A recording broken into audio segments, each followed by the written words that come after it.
it's me, Amir, and today we're gonna discuss how the tennis ball bounces on different surfaces.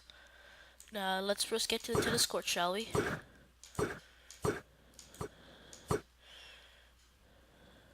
Alright, so in a little while we'll see the tennis courts up. There they are. So, these tennis courts were made by yours truly, and the tennis balls as well. So, let's get right into it, shall we?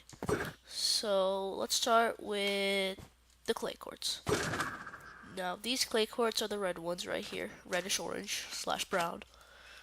Now, these clay courts are actually the second courts that were actually used by the International Tennis Federation, and like the name suggests,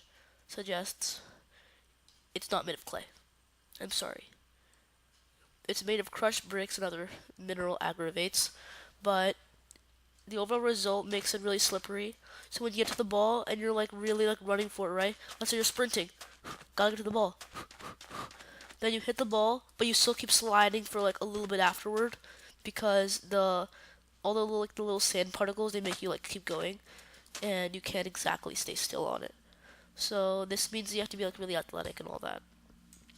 Now let's go and see how the ball bounces, shall we?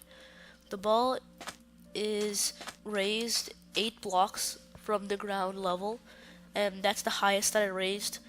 The other balls, even that ball over there and that ball, both of those balls aren't as high.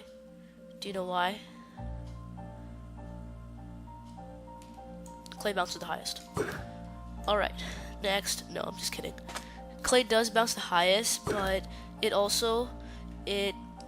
doesn't go the fastest. It goes the slowest because all the grains like make the ball like just stop, and it doesn't make it go very far. So the clay granules they make the ball slower, but it makes it bounce higher. This is again the second court introduced. The people who were like the most dominant in this court were Rafa Nadal. Alright, next court. The next court is going to be the first court played on by the International Tennis Federation, and that is grass. Yup, the grass tennis court. And yes, it is made of grass. Yes, you can trust me, I promise. It's not made of carbon monoxide. Grass. Yes. So, this grass court is indeed made of grass, and grass is indeed made of blades. So those blades make the ball skid, so the ball goes faster, but the ball doesn't bounce as high. So if you were to go and look at my tennis ball, you would see that it's not as high as the other two, but the ball, it still will go faster. So you see how it's barely my character size? Therefore, it's only 2 blocks of height. Alright, so people who are really good in grass are like Roger Federer and Pete Sampras. They're both really good at playing in grass. Wimbledon is hosted in grass, and that's a Grand Slam, which is basically a really important tournament for professional players, which no one will ever get into besides professional players. And exclusively professional players. And do you know who's gonna win? A professional player. Yep, for sure. If they don't, then that's not a good thing. Alright, so next court is the hard court. And the hard court is the most common court that we've seen in school level tennis and also beyond. There are 2 Grand Slams, again, really important tournaments, that are held in hard court. Hard court bounces not too high but not too low, and it's not too fast but not too slow. That did rhyme. I did it on purpose. So the tennis ball here is only raised 5 blocks, so it's not as high as clay, not as low as grass, and it's a medium speed.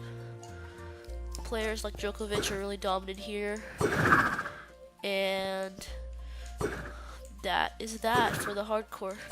Now let's get into how the tennis ball bounces in general. Alright, so the tennis ball, whenever you bounce a tennis ball, you may not wonder what actually happens and why does the ball not just stay on the ground.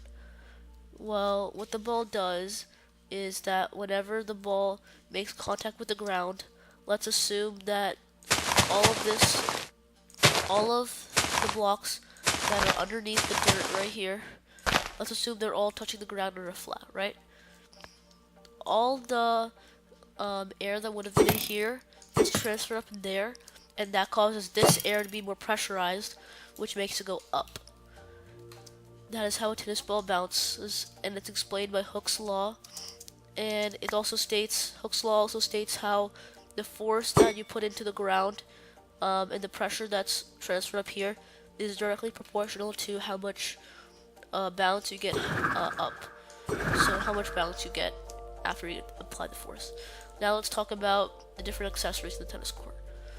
Alright, so that's obviously the net. That's the net post. That is the area that ball boys and ball girls like do their like split stance. They wait for the balls to come, they run by, then they wait over here. And then after, I'll explain what these are. These are the benches. And they're for the players to sit in whenever after they like finish some points. And that will be that. Hopefully you enjoyed this video. I hope I did a good job explaining. And I'll see you guys next time.